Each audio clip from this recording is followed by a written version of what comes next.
आजकल हम डिस्कस कर रहे हैं रेजोल्यूशन ऑफ अ वेक्टर। इसमें हमने ऑलरेडी सीखा है कि किस तरह से हम अपनी मर्जी से एक वेक्टर को स्प्लिट कर सकते हैं इनटू टू और more component vectors in different directions. उसके बाद हमने डिस्कस किया है rectangular resolution of a vector. उसमें हमने देखा कि एक वेक्टर को या तो हम टू परपेंडिकुलर कंपोनेंट वेक्टर्स में रिजॉल्व कर सकते हैं या थ्री परपेंडिकुलर कंपोनेंट वेक्टर्स में रिजॉल्व कर सकते हैं। ठीक है, अगर वेक्टर लाइक कर रहा होगा किसी प्लेन पर, मान लीजिए यहां पे वेक्टर ए है, it suppose lies in a plane, ये प्लेन पे लाई कर रहा है, तो उस वक्त इस वेक्टर को हम खाली टू परपेंडिकुलर कंपोनेंट वेक्टर्स में रिजॉल्व कर सकते हैं। ठीक है, तो रिजॉल्व कैसे करते हैं? मान लीजिए here is the tail O, P is the tip of the vector. ठीक है, what we do, we draw two perpendicular axis through the tail of the vector. Through the tail of the vector two perpendicular axis draw करते हैं।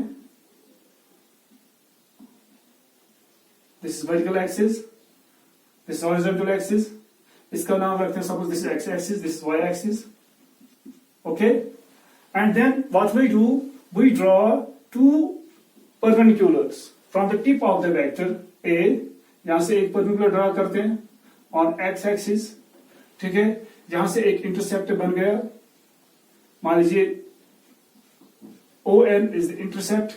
अब ये वाला intercept है, it will represent one component of the given vector A, AX। इसको कहते हैं x component। इसी तरह से दूसरा परपेंडिकुलर यहां से ड्रा करेंगे,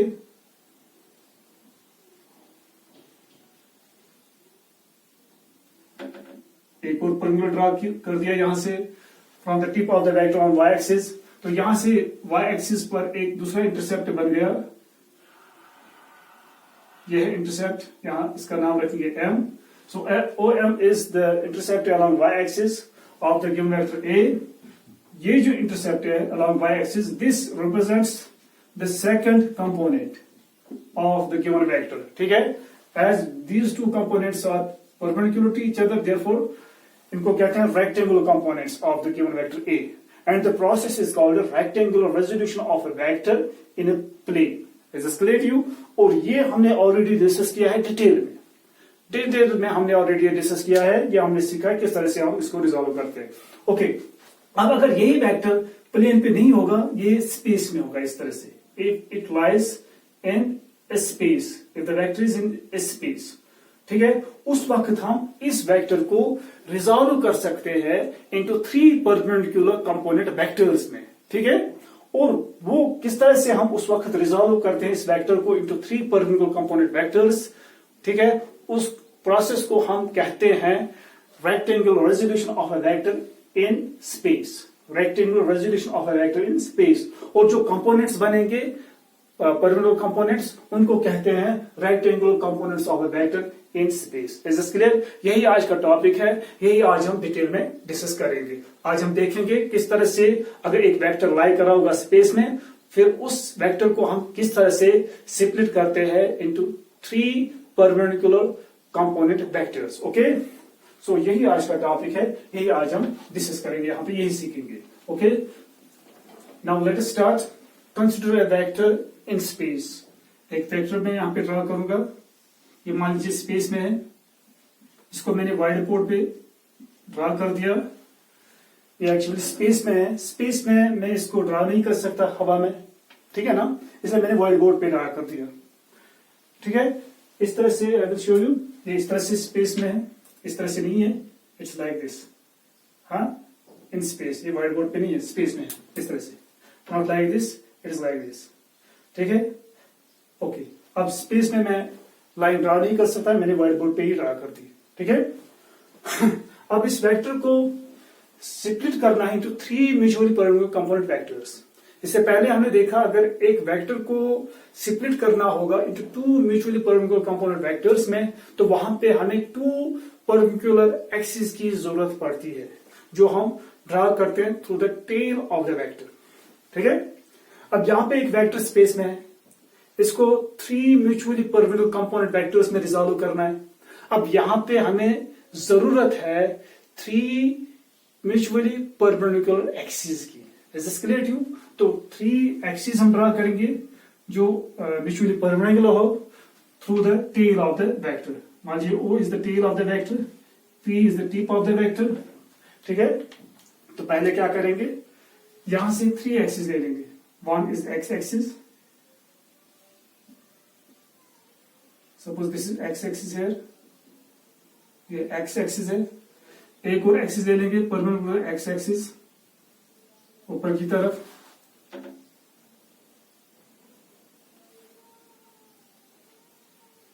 this is the second axis.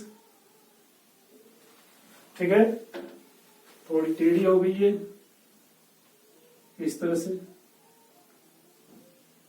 And now suppose this is y axis and the third axis is also there which is perpendicular to x axis and y axis। यहां से third axis, okay, this is z axis। So these 3 axes, x axis, y axis and z axis, all the 3 axes are mutually perpendicular to each other। ये हम तीनों axis मैंने यहाँ पे draw कर दी through the tail of the given vector. Is this clear? Okay, तो इसके लिए मैंने ऑलरेडी यहाँ पे एक मॉडल बना दिया है इस तरह से। ठीक है, ये 3 वायर्स का मैंने मॉडल बना दिया। कॉपर वायर है, ये भी कॉपर वायर है। ठीक है, this wire represents x axis, this represents y axis and this represents z axis। x axis and y axis both lie on what? On the whiteboard। ठीक है, बट जो z axis है ये white board पे नहीं है, it is perpendicular to white board। अब मैं हवा में नहीं ड्रा कर सकता ना, इसलिए मैंने white board पे ही लाइन ड्रा कर दी। ठीक है, इट इज लाइक दिस। ठीक है ना, ये जो z axis है ये white board पे नहीं है, ये क्या है, it is actually perpendicular to the white board। याद रखना, ये z axis is perpendicular white board, ये इसके साथ 90 एंगल बनाती है, यहां से भी 90 एंगल बनाती है। Is it clear? And all the 3 axis are mutually perpendicular to each other. देखिए कैसे, ये x एक्सिस y एक्सिस के साथ 90 एंगल बना रही है, ये y axis and z axis आपस में 90 एंगल बना रहे हैं। अब नीचे z axis and x axis ये भी आपस में 90 एंगल बना रहे हैं। Is it clear? ओके, अब हमें क्या करना है, जैसे कि इससे पहले हमने देखा, अगर एक वेक्टर प्लेन पे लाई कर रहा हो तो पहले क्या करते हैं हम, उसको स्प्लिट करने के लिए 2 एक्सिस ड्रा करते हैं through the tail to the origin of the vector. ठीक है, तो इसी तरह से यहां पे भी हमने 3 एक्सिस ड्रा कर दिए through the tail of the given vector. उसके बाद जो टिप होता है उससे हम परपेंडिकुलर एक्सिस ड्रा करते हैं, one on x axis, second on y axis. मगर यहां पे इसी तरह से जो टिप है यहां से अब 2 नहीं 3 परपेंडिकुलर एक्सिस ड्रा करनी पड़ेगी। ठीक है ना, और वो भी x axis and y axis and z axis पे नहीं, बल्कि वो हमें ड्रा करनी पड़ेगी कहां पे, on 3 planes. This plane is x z plane. कौन सा प्लेन है ये, दोबारा मैं दिखा दूं, ये है x, ये है z, इनके दरमियान ये प्लेन है z। आई विल शो इस तरह से, यहां पे ये एक प्लेन रिप्रेजेंट कर रहे हैं, ये 2 एक्सिस। ठीक है, और ये प्लेन है कौन सा, एक्स जेड प्लेन। और यहां का जो प्लेन है व्हाइट बोर्ड वो क्या है, एक्स वाई प्लेन। और इस तरह का जो प्लेन है ये कौन सा प्लेन है, it is y z plane. ठीक है, सो 3 प्लेन्स आर देयर। इन 3 प्लेन पे हम क्या करेंगे, 3 परपेंडिकुलर्स ड्रा करेंगे इस तरह से। ये वेक्टर है, वेक्टर ए।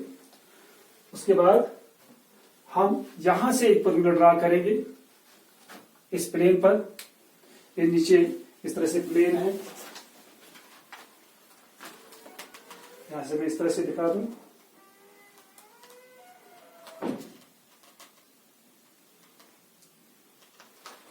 ये प्लेन है, ठीक है, ये वेक्टर है यहां पे इस तरह से। तो यहां से एक परपेंडिकुलर ड्रा करना है on what, on this plane.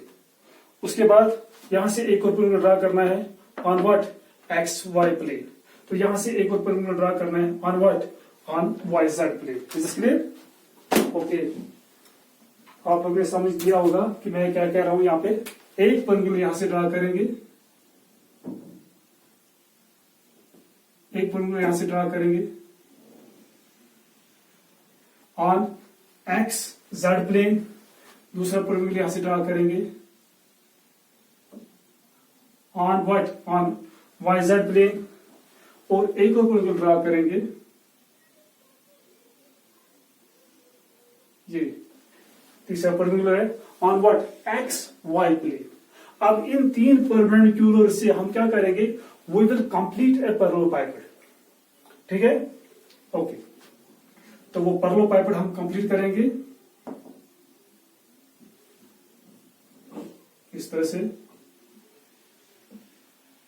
Parallel pipette हम कंप्लीट करेंगे, यहां पे कंप्लीट पैरेलल पाइपेट या क्यूबॉइड हम कंप्लीट करेंगे, क्यूबॉइड हम ड्रॉ करेंगे, रेक्टेंगुलर पैरेलल पाइपेट,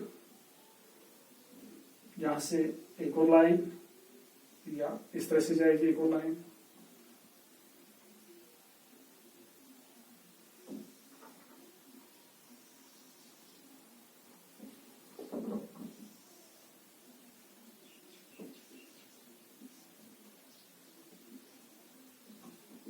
यहां से एक और लाइन जाएगी इस तरह से। ओके, ये हमने पैरेलल पाइपेट कंप्लीट कर दिया, रेक्टेंगुलर पैरेलल पाइपेट। ठीक है जी, यहां से ये यहां से लाइन है, एक और लाइन यहां से है। This is what we call parallelepiped, rectangular parallelepiped. Okay, अब यहां पे जो मैंने परपेंडिकुलर ड्रा किया, मान लीजिए it is P M on x z plane. ये दूसरा परपेंडिकुलर जो मैंने ड्रा किया है, इसका नाम रखे P N and this is P Q.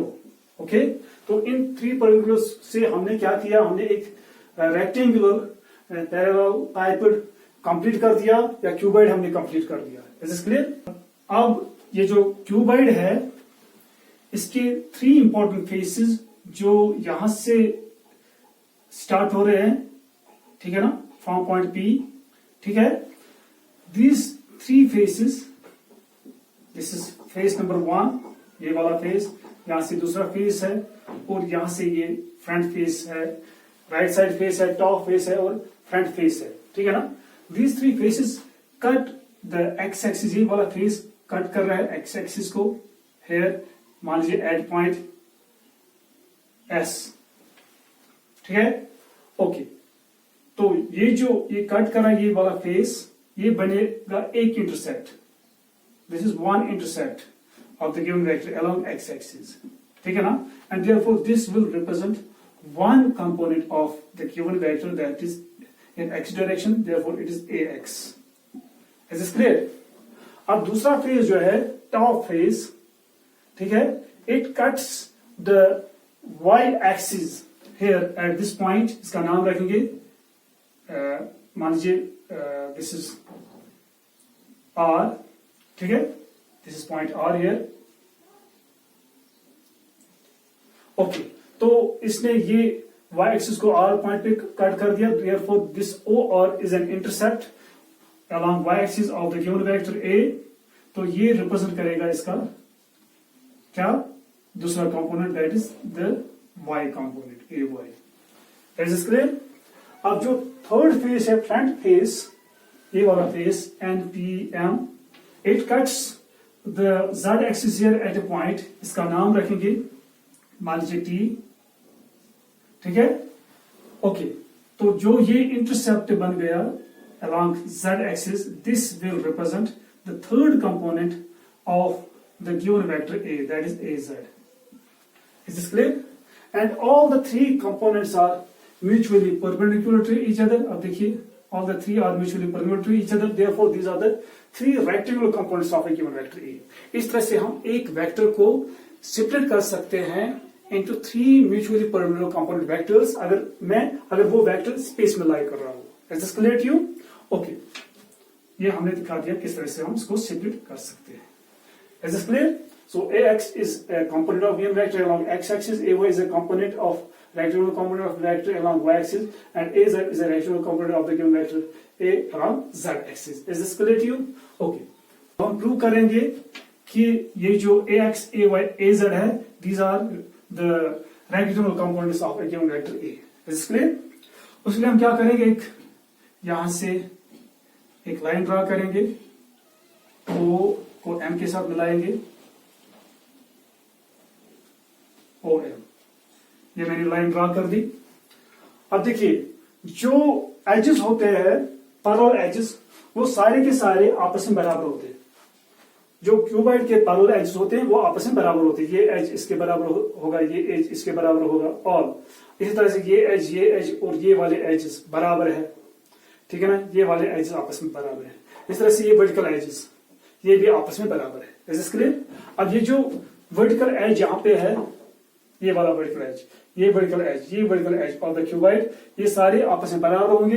This vertical edge is equal to what, A Y, therefore ये एज भी वर्टिकल एज ए वाई के बराबर होगा। All edges, all vertical edges इसके बराबर होंगे ए वाई के बराबर, ठीक है ना। यानी कि ऑल वर्टिकल एजेस क्या रिप्रेजेंट करेंगे, y component of the given vector.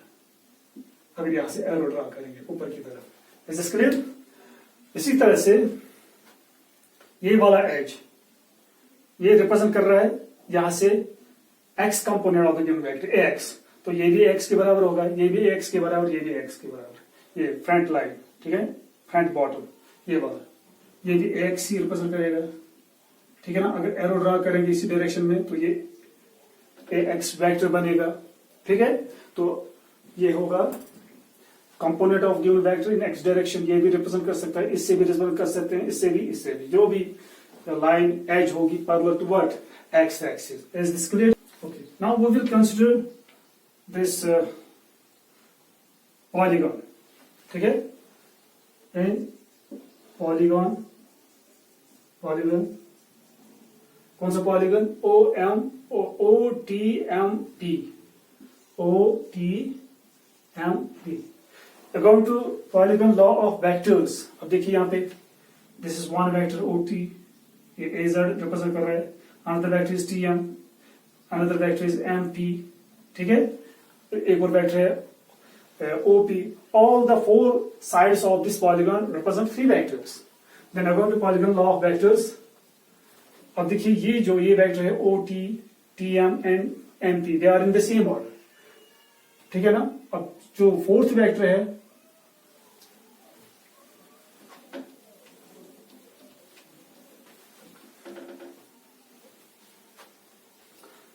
Okay, अब यहां से हम ले लेंगे पॉलीगॉन, कौन सा पॉलीगॉन, OPMT, ठीक है, polygon OPMT, it is four sides represent four vectors, ठीक है ना। Then according to polygon law of vectors, अब देखिए ये जो OT है, TM है, MP, they are in the same order, therefore OT plus TM plus MP किसके बराबर होगा, this vector OP which is drawn in opposite order OP. Is this clear? So what is OT? OT is equal to AZ plus what is TM? TM is equal to AX.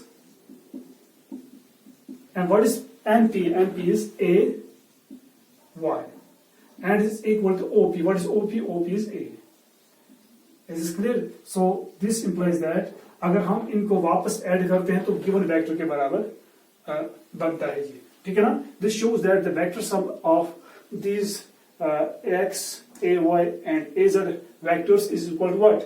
Given vector A. So it means that these three vectors are the components of the given vector A. And these three vectors are also what? Perpendicular to each other. ये आपस में perpendicular भी है. So it means that AX, AY, AZ are the rectangular components of the given vector A. Is this clear to you? Okay. तो हम लिख सकते हैं vector A is equal to AX plus AY plus AZ. ठीक है। And मान लीजिए ये जो आई कैप है it is the unit vector in x direction and J cap is the unit vector in y direction and k cap as the unit vector in z direction. Then we can write here a given vector A is equal to, जहां पे इसका magnitude इसकी direction अलग दिखा सकते हैं because इसकी direction कहाँ है इन x डायरेक्शन, तो a x i कैप इस तरह से लिख सकते हैं, प्लस इसी तरह से a y इसका मैग्नीट्यूड और इसकी डायरेक्शन अलग say that is j cap, ठीक है, प्लस इसी तरह से a z इसका मैग्नीट्यूड अलग से और डायरेक्शन अलग say that is k cap, ठीक है। ये बन गए इसके 3 rectangular components of A given vector A। Is this clear? Okay, अब इसी तरह से अगर हम यहाँ पे ये राइट ट्रायंगल ले लेंगे, ये सॉल्व करेंगे, ठीक है, अकॉर्डिंग टू पाइथागोरस थ्योरम, ये राइट एंगल ट्रायंगल है यहाँ पे, ये इसके साथ 90 एंगल बना रहा है, ठीक है। तो अकॉर्डिंग टू पाइथागोरस थ्योरम ये जो साइड है इट इज हाइपोटेन्यूज, ये हाइपोटेन्यूज किसके बराबर होगा, under root of ax square plus az square. Is this clear? Okay, अब इसके बाद हम ले लेंगे यहां से ये वाला राइट ट्रायंगल, कौन सा, OMP। पहले ले लेंगे हम इन राइट ट्रायंगल OTM, ठीक है। अकॉर्डिंग टू पाइथागोरस थ्योरम वो क्या कहता है, पाइथागोरस थ्योरम क्या है, hypotenuse square that is OM square किसके बराबर होगा, base square that is OT square plus perpendicular square that is TM square, ठीक है। व्हाट इज OM, ठीक है, OM हमें पता नहीं है, तो OM यहां से निकलेगा, OM स्क्वायर किसके बराबर निकलेगा, OT square. What is OT, it's AZ square plus AX square, ठीक है, square root on both side, so OM निकलेगा AZ square plus AX square under root, ठीक है, ये लिखा है हमने यहाँ पे, जो इसके बराबर है। ओके, अब ले लेंगे हम right triangle OMP। In right triangle OMP, in this right triangle, यहाँ पे 90 एंगल बनाता है इसके साथ, ये वर्टिकल लाइन है, ये जो लाइन है it is lying on what, on the x z plane, therefore ये वर्टिकल लाइन है, ये लाइन किस पे है, एक्स जेड प्लेन पे, तो ये 90 एंगल बनाते हैं यहाँ पे। And this right angle triangle, ठीक है, this is base, this is perpendicular, this is hypotenuse, ठीक है। सो हाइपोटेन्यूज किसके बराबर होगा, ए लिखेंगे यहाँ पे OP, hypotenuse square is equal to base square that is OM square plus perpendicular square that is MP square. What is OP, OP is A square बनेगा यहाँ पे, तो OP A स्क्वायर आएगा। OM, what is OM, OM square root cancel हो जाएगा, तो यहाँ पे आएगा x square plus AZ square. What is MP, MP is AY square, तो थोड़ा ऑर्डर में लिखेंगे तो A स्क्वायर बनेगा AX square plus AY square plus AZ square. तो from this square root on both side we will get A is equal to under root of AX square plus AY square plus AZ square, ठीक है। यहाँ पे ये relation हमने derive किया है, it is the relation between the given vector and its components. This is the given vector in terms of its components, 3 rectangular components. Here, this is the magnitude of the given vector. So this is the magnitude of given vector in terms of the magnitude of its components. Is this clear? तो इसी तरह से angle जो ये बनाएगा with 3 axes given vector, उसके लिए भी रिलेशन डिराइव कर सकते हैं। मान लीजिए ये जो गिवन वेक्टर है, vector A, it makes an angle alpha with x axis and it makes an angle beta with y axis and it makes an angle gamma with what, with z axis. Is this clear to you? इस तरह से यहाँ पे मैं दिखा दूंगा, ये जो है वेक्टर A है, डायगोनल ऑफ द क्यूबॉइड, ये यहां से इस तरह से ये एंगल बनाता है एक्स एक्स के साथ, उसका नाम मैंने रखा व्हाट, अल्फा। अब यहां से वाई एक्सिस के साथ एंगल बनाता है, उसका नाम रखा मैंने बीटा। अब यहां से जेड एक्सिस के साथ कुछ एंगल बनाता है, इसका नाम रखा मैंने गामा, ठीक है। ओके ओके, अब यहां पे देखते हैं कोसाइन ऑफ अल्फा। पहले कॉस ऑफ अल्फा किसके बराबर होता है, cos theta is curly black base divided by hypotenuse. ठीक है, so we can write as cos of alpha is equal to what is base here, ये alpha is the reference angle, इसका जो opposite side होगा कौन सा है, that is PS. PS is the opposite side, it is perpendicular to what, OS, और ये side होगा hypotenuse. Therefore this is base. What is base? Therefore AX divided by hypotenuse is A. Is this clear? And this implies that AX is equal to A cos of alpha. This is the relation between the magnitude of x component of the vector A and the magnitude of the given vector A. Is this clear? Okay. इसी तरह से cosine of beta आप देखेंगे तो ये angle, ठीक है, तो इसका अपोजिट साइड जो होगा वो होगा परपेंडिकुलर, तो ये लाइन यहां से ड्रा करनी पड़ेगी, ये लाइन ड्रा करेंगे, दिस इज द परपेंडिकुलर, और ये होगा परपेंडिकुलर इस लाइन पर, तो therefore this O R is base, ये ए वाई के बराबर है, तो यहाँ पे आएगा A Y divided by hypotenuse is the same vector that is OP यानी कि ए, क्रॉस मल्टीप्लाई करेंगे, यहां से आएगा A Y is equal A cos of beta.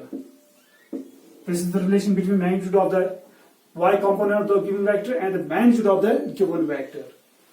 अब इस तरह से सिमिलरली cos of gamma देखेंगे, वो किसके बराबर है, यहां से this is the reference angle, okay, इसका जो अपोजिट साइड होगा वो होगा परपेंडिकुलर, यानी कि हमें P और T को मिलाना पड़ेगा इस तरह से, ये होगा परपेंडिकुलर, यहाँ पे इसके साथ 90 एंगल बनाएगा, और ये होगा हाइपोटेन्यूज और ये होगी बेस, तो यहाँ पे आएगा A Z divide by A, cross multiply करेंगे तो ये बनेगा A Z equal to A times cos of gamma. This is another relation. Is this clear? Okay.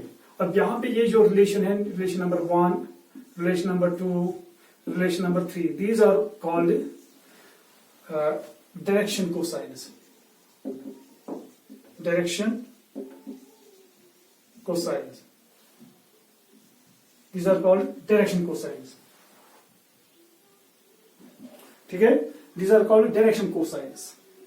ये अल्फा हमें बताएगा direction of vector A with respect to x axis, beta हमें बता रहा है direction of vector A with respect to what, y axis, gamma बता रहा है हमें direction of A with respect to z axis, and therefore these are called direction cosines. Is this clear to you?